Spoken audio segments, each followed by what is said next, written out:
A continuación hablaremos de estatus epilépticos o estado epiléptico y pues todas las consideraciones en el servicio de urgencias. Entonces, es muy importante hacer una salvedad inicialmente. El tiempo es cerebro en las convulsiones de larga duración, en este caso en el estado epiléptico.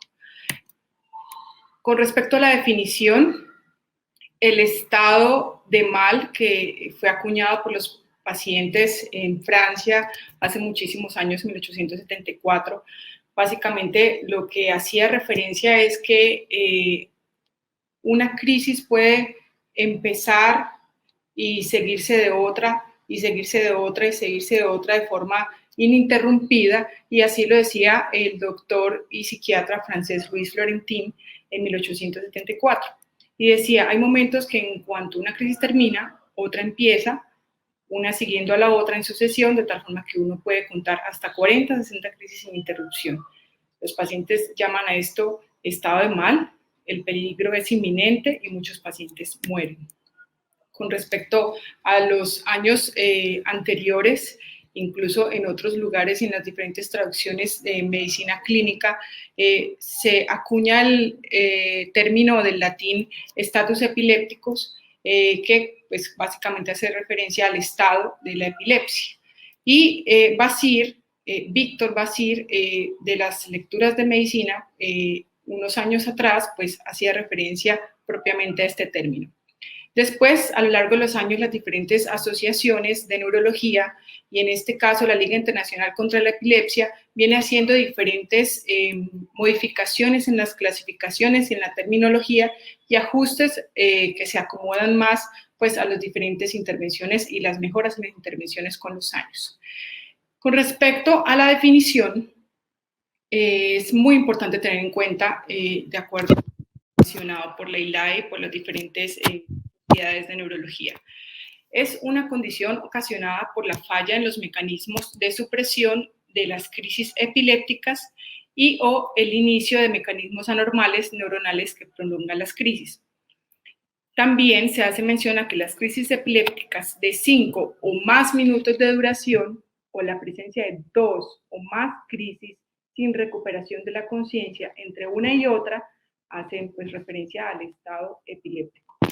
En cuanto a que mencionemos estado convulsivo, pues realmente hay que hacer una diferenciación, y es que un estado epiléptico puede ser convulsivo o puede ser no convulsivo. Entonces, propiamente el diagnóstico inicial de estado convulsivo pues no hace referencia sino a los que son con movimientos generalizados, que en este caso pues se limitaría a un espectro puntualmente de la actividad epiléptica, y no es el caso. Entonces, puntualmente, un estado epiléptico. Cuando hacemos referencia entonces a la epilepsia refractaria, que es otro término sumamente importante y mucho más porque lo vemos en los servicios de urgencias, se refiere al fracaso a 2 terapias farmacológicas anticonvulsivantes en monoterapia, en combinación, que sean tolerados, que estén apropiadamente elegidos y empleados de forma adecuada. Entonces, cuando se fracasa en ese escenario, pues ya no hablamos de estado epiléptico, sino de una epilepsia refractaria. Cuando hacemos referencia al escenario pues ya súper refractario, probablemente no todos tengamos, los pacientes en este momento en el servicio de urgencias ya puedan estar pues en el escenario de unidad de cuidados intensivos, es cuando realmente vemos que se continúan o se repiten 24 horas o más después del inicio del tratamiento anestésico, y aproximadamente se puede decir que el 15% de estos estados epilépticos refractarios que mencioné previamente pueden progresar a estos estados epilépticos superrefractarios. La ILAE hace una clasificación puntual y entonces incluye varios ítems a la hora de escoger o a la hora de seleccionar digamos que el estado epiléptico. Dice, es necesario incluir semiología, es necesario incluir la causa, es necesario incluir el electroencefalograma, si lo tenemos a la mano, y ya haremos mención por qué el electroencefalograma es sumamente importante en este escenario, y la clasificación o puntualizar en la edad es muy importante. Recordemos que los niños pueden cursar en un gran porcentaje con eventos epilépticos graves, y se ha descrito también una mortalidad importante y significativa en esta población. Entonces, cuando hacemos mención de pronto a la edad, los grupos etarios que son mayores o los grupos etarios menores son los que más mal le van. Los que tienen más de 60 años tienen aproximadamente 28 casos por cada 100.000 personas año en cuanto a la mortalidad, y los niños, la presentación puede ser de más o menos 17 a 23 por cada 100.000 niños, y hasta el 42.5% de estos pacientes pueden fallecer. Se ha descrito también que el 10 a 40% de estos pacientes pueden tener un escenario refractario, y pues las complicaciones asociadas y las secuelas asociadas a estos eventos. La mortalidad puede ser del 2 al 50% según la edad. Entre más años tengan, pues mayor mortalidad, y se puede decir que después, más o menos, del primer episodio, hasta el 20% de las personas pueden cursar incluso con lesiones isquémicas hipóxicas con unos desenlaces nefastos. Y la no recuperación del estado de conciencia en el manejo y después de las múltiples intervenciones puede hablar de una probabilidad hasta del 50 al 70% de que esta presentación sea refractaria. Con respecto a la fisiopatología, recordemos que los receptores GABA tienen que ver con todo el mecanismo de control neuronal, y estos están encontrándose en las diferentes membranas neuronales. Cuando hablamos de la fisiopatología, vemos que este efecto que se encarga de inhibir a través del GABA se ve alterado, se ve afectado, se ve comprometido en los canales, y esta falta de inhibición hace que se pierda la transmisión mediada en diferentes sitios cerebrales, y estos cambios en las transmisiones pueden hablar o llevar a una excitación glutaminérgica exagerada, llevando a una estimulación neuronal sostenida a través del glutamato. Entonces, podemos decir, cuando hablamos, por ejemplo, en este punto, que tenemos los receptores en la membrana, como vemos acá en el ítem A superior izquierdo, vemos que los receptores GABA se encuentran externalizados, y que cuando se presenta la convulsión, pues estos se internalizan.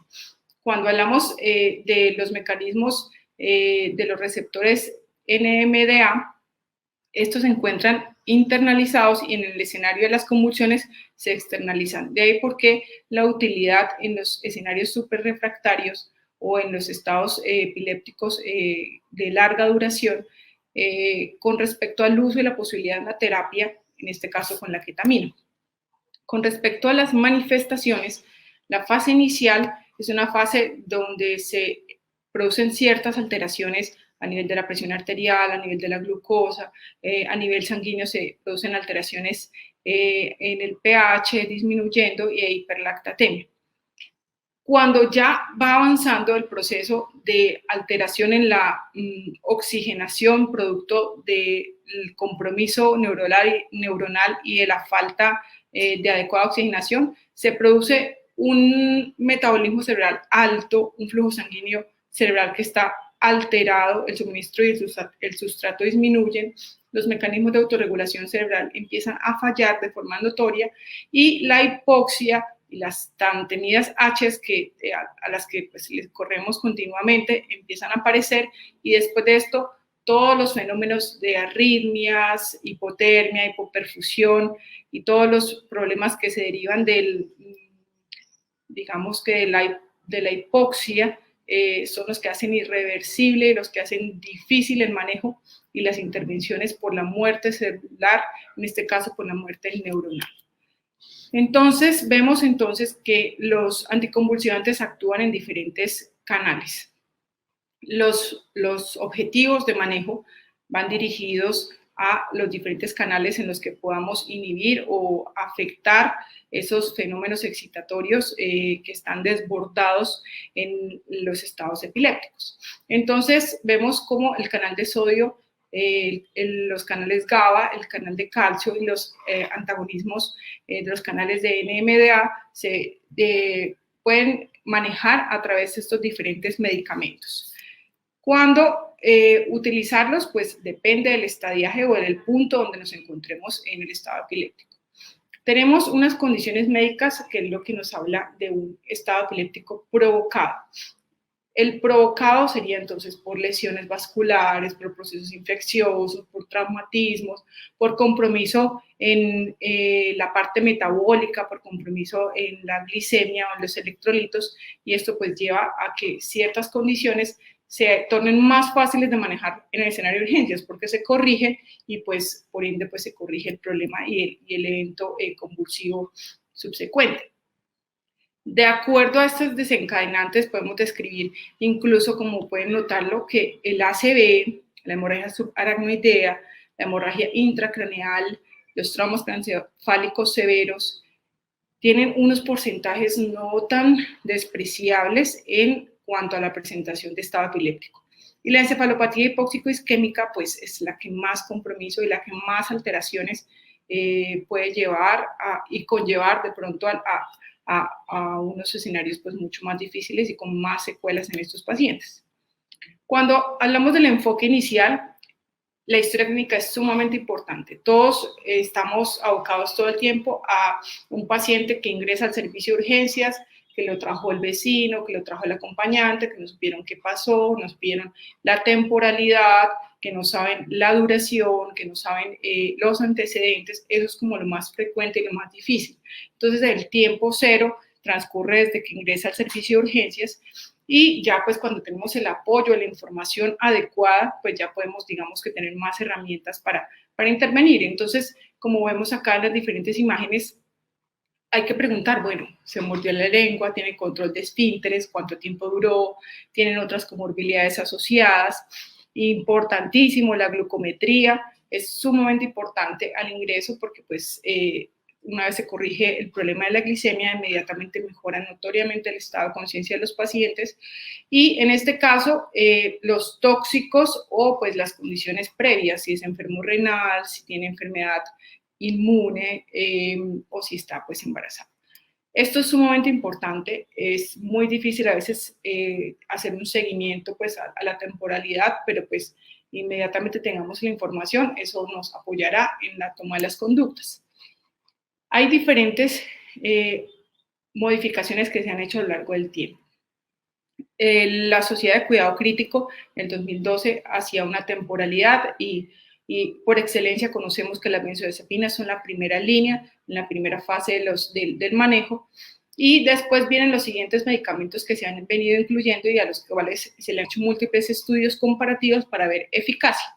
Entonces vemos que en el 2016 la Sociedad Americana de Epilepsia empieza a decir, bueno, si es tan importante trabajar en esas H's que mencioné previamente, entonces a lo que hay que correrle inicialmente de forma digamos que acompañando el proceso del manejo farmacológico es al ABC a manejar los fenómenos de hipoxia en estos pacientes para evitar como que se desencadene una cascada irreversible donde pues ya no podamos hacer mucho por la parte cerebral en los estadios finales. Entonces vemos aquí cómo los primeros minutos es muy importante la intervención pronta, la intervención rápida y la corrección de los escenarios en los que podemos hacer intervenciones y corregir con medicamentos las causas. Y vemos entonces cómo se incluyen las benzodiazepinas en diferentes presentaciones y los segundos medicamentos antiepilépticos, de pronto qué papel importante pueda presentar. Con respecto a las causas que mencioné previamente, pues ya sabemos que si tenemos una asociación, por ejemplo, en las pacientes gestantes, en el consumo de medicamentos como la isoniazida, en los eventos en los que tienen alteraciones electrolíticas, en los procesos infecciosos, pues inmediatamente se hace la intervención, inmediatamente se inicia la corrección en simultáneo con el manejo pues anticonvulsivante. Y en el escenario pues quirúrgico el manejo es necesariamente la derivación. Cuando hacemos la temporalidad, como les mostré, las sociedades de neurología hacen salvedad al respecto de los tiempos. Entonces, se presenta su paciente, empieza a contar, y en este caso es sumamente importante que todo se haga sumamente rápido por el personal médico, de enfermería, paramédicos, todos los que tengan que intervenir en el manejo, debe ser todo muy rápido, muy bien dirigido. Entonces vemos que los dispositivos que tengamos a la mano para favorecer la oxigenación, utilicemos. Si necesitamos acceder a la vía aérea y tenemos forma de mitigar o de yugular esas convulsiones, pues importante acceder por vía endotraqueal, pero a veces no es tan fácil y a veces es muy difícil mitigar las convulsiones, entonces tenemos los dispositivos nasales y pues ante todo la protección del personal de salud. Tenemos adicionalmente los medicamentos que utilizamos para la intubación orotraqueal, cuáles sí, cuáles no. Todas las benzodiazepinas están indicadas, el propofol es una buena herramienta a las dosis habituales. Con respecto al etomidato, pues hay algunas consideraciones que no lo hacen como el de mejor elección, y en este caso preferíamos el propofol y la benzodiazepina o las benzodiazepinas que queramos utilizar.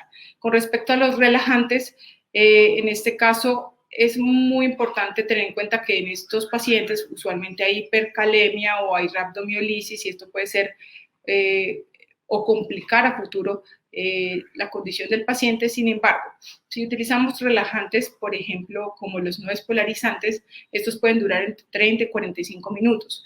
El problema radica en que en ese tiempo hay una pseudoyugulación de las convulsiones y realmente tendremos claro que el paciente no está convulsionando. No es tan fácil. Entonces, si yo creo que el paciente puede estar convulsionando y si creo que el paciente pueda tener el riesgo de hacer un estado epiléptico, probablemente la opción de utilizar un relajante de corta acción no sea tan descabellada. Entonces, si tenemos a la mano la forma de monitorizar al paciente en ese periodo entre esos 30 a 45 minutos en el que sabemos que el paciente viene haciendo episodios repetitivos convulsivos, pues entonces podemos utilizar los no despolarizantes. De lo contrario, no es tan descabellado el uso y se describe en la literatura que puede ser una alternativa. Con respecto a las benzodiazepinas, tenemos las diferentes dosis que ustedes conocen. Tenemos las dosis que se pueden aplicar en bolos y se repiten dependiendo del peso y ajustado. En este caso, el diazepam o el midazolam, con lo que cuenta el médico a la mano, la idea es yugular inmediatamente la convulsión y pues con los efectos asociados y secundarios que puedan presentarse. Entonces, para prever que si se pone este medicamento, el paciente se monitoriza, se vigila su saturación y se ajustan las terapias. Con los manejos que se han descrito a lo largo del tiempo, hay muchos estudios muy interesantes que los cito en esta tabla, y es básicamente comparar las benzodiazepinas, comparar la fenitoína, comparar los diferentes tipos de benzodiazepinas. Por ejemplo, en este caso, el lorazepam es un medicamento muy útil en los servicios de urgencias en otros lugares. Nosotros no contamos con lorazepam endovenoso, pero tenemos diferentes estudios comparativos que muestran que la eficacia realmente es muy, muy similar. De pronto, las tasas de infusión o el tiempo de duración del medicamento puede variar entre uno y otro, pero el éxito puede ser muy similar y el desenlace favorable puede ser muy similar con las benzodiazepinas. Cuando se comparan, en este caso, algunas con fenitoína, se puede decir que la fenitoína puede ser un poco menos eficaz inicialmente que las benzodiazepinas. Cuando comparamos, por ejemplo, en este estudio de Yassiri, el valproico, el fenobarbital y el levetiracetam, pues más o menos el éxito entre uno y otro puede ser más o menos equiparable. Y cuando en el estudio de SET, que ya les mencionaré, básicamente lo que muestran es que realmente estos tres medicamentos a los 60 minutos tienen una tasa de éxito similar. Entonces, tenemos el medicamento que tengamos a la mano, utilicémoslo. Si vemos que es un paciente con enfermedad cardiovascular, en el cual pues podamos prever de pronto la presentación de arritmias, de pronto no utilizaremos la fenitoína como primera medida, pero pues hay otras alternativas y dependiendo de los mecanismos de acción de cada medicamento, pues será mucho más fácil. Con respecto a la temporalidad, han pasado 5 minutos, se resolvió la parte de la vía aérea, se inició el manejo médico, el paciente sigue presentando eventos convulsivos. Entonces, en el minuto 5 al 20 se menciona la utilidad de adicionar un medicamento de segunda línea, en este caso puede ser la fenitoína, el fenobarbital, el ácido valproico, el levetiracetam y la lacosamida. No en todos los sitios contamos con la lacosamida endovenosa, pero pues en la mayoría de sitios contamos con los 4 medicamentos que menciono en la parte superior, y todos pues con los eventos o con las particularidades dependiendo de la condición del paciente, que pues obviamente hay que hacer claridad de acuerdo a los antecedentes, cuál escoger, cuál decidir por encima del uno o el otro. Entonces, las dosis pueden variar, más o menos son similares, de 20 miligramos kilo en bolo, y las infusiones tienen que ser muy cuidadosas porque algunas infusiones no pueden ser tan rápidas como en el caso de la fenitoína, y entonces hay que vigilar las tasas de infusión.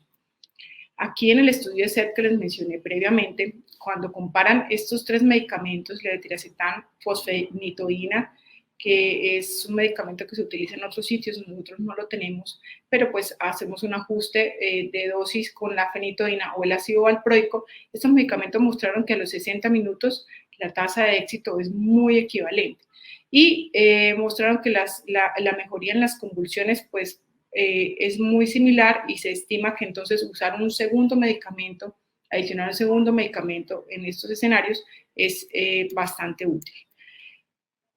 Cuando avanza el tiempo y el paciente persiste en graves condiciones, en el minuto 30 al 60 ya tenemos que considerar infusiones de otros medicamentos anestésicos. El paciente tiene que estar en unidad de cuidados intensivos, y es muy importante asegurar una monitoría.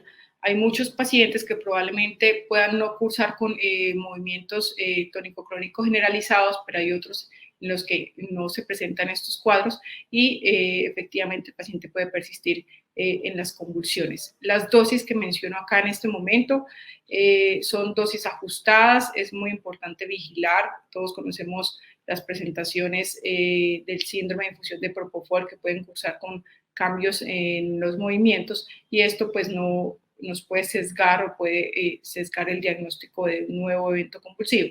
Y el tiopental pues definitivamente son medicamentos que se deben manejar en cuidados intensivos.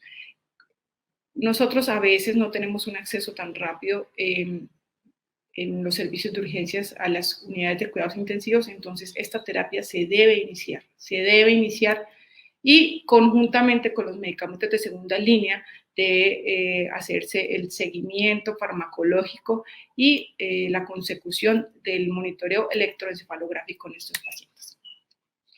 Hay unos índices de severidad que nos pueden ayudar o nos pueden aportar información. Básicamente todos están orientados hacia la mortalidad y hacia los desenlaces, pues, que son más bien preocupantes en el paciente con secuela.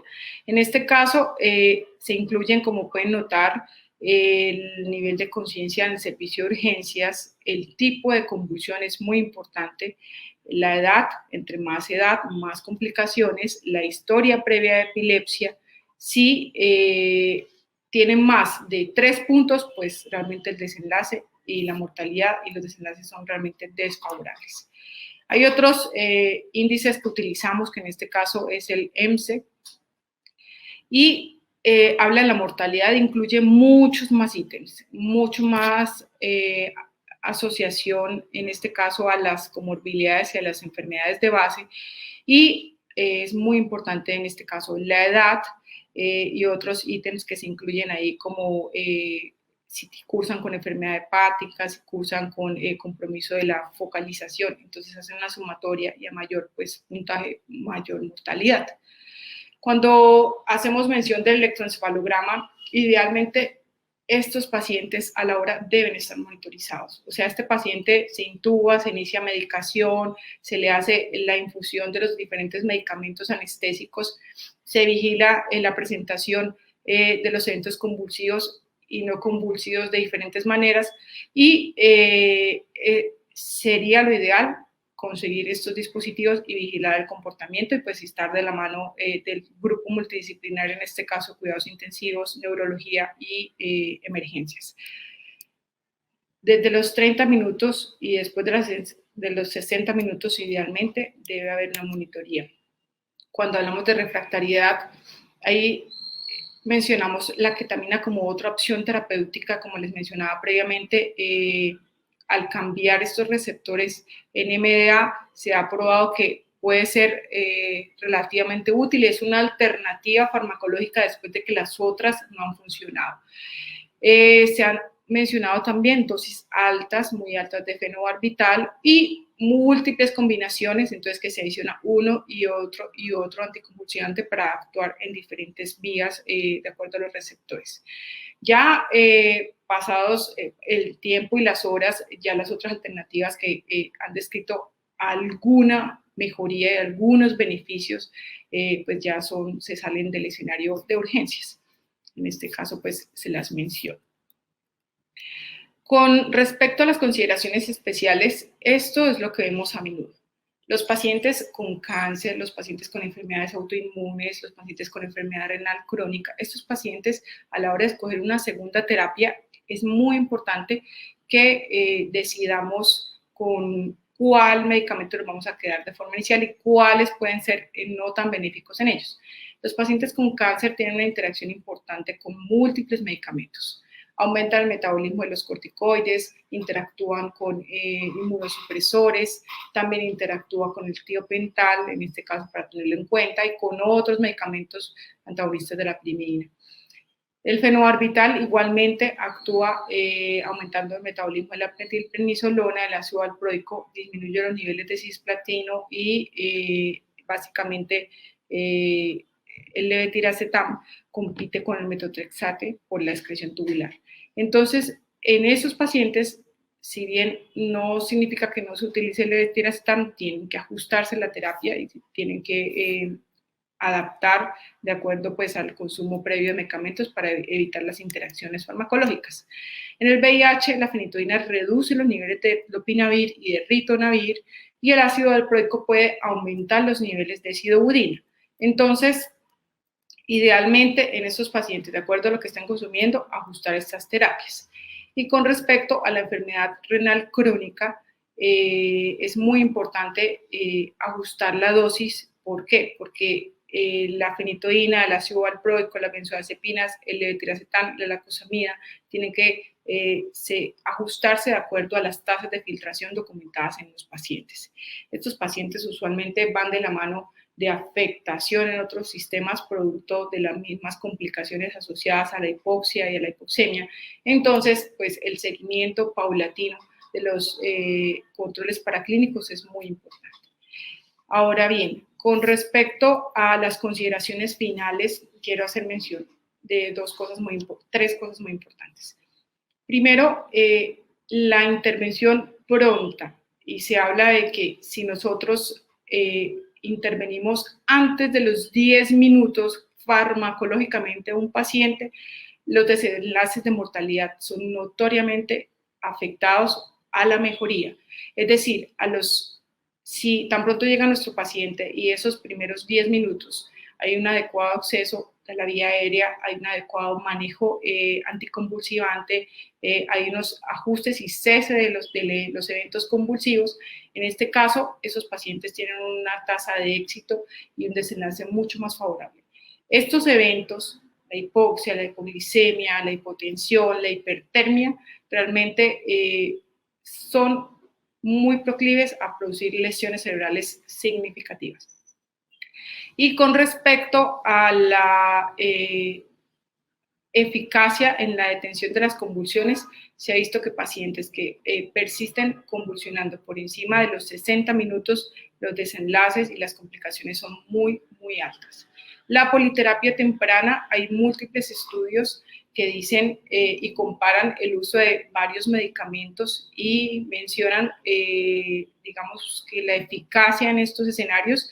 Realmente hay varios estudios que aún tienen que seguirse haciendo al respecto, porque las diferencias no son tan significativas. Es una propuesta, es un enfoque potencial a trabajar, utilizar diferentes focos o puntos de manejo es una opción adecuada y de hecho cuando el paciente está en estos escenarios donde han pasado 30, 60 minutos y no mejora, y no mejora, y no mejora, y entonces se utilizan diferentes medicamentos, son como las últimas alternativas que tenemos. Pero digamos que al respecto, con estudios aleatorizados, no hay muchos, pues, por las consideraciones éticas. El tiempo es cerebro, es muy importante que revisemos en nuestros pacientes todas sus condiciones clínicas, que hagamos una lista de chequeo de todas las cosas que de pronto se nos puedan estar saliendo de las manos al respecto de su historia, los antecedentes de consumo de medicamentos, de sustancias psicoactivas y pues todos los escenarios incluso de abstinencia o consumo de alcohol que son muy frecuentes en los servicios de urgencias.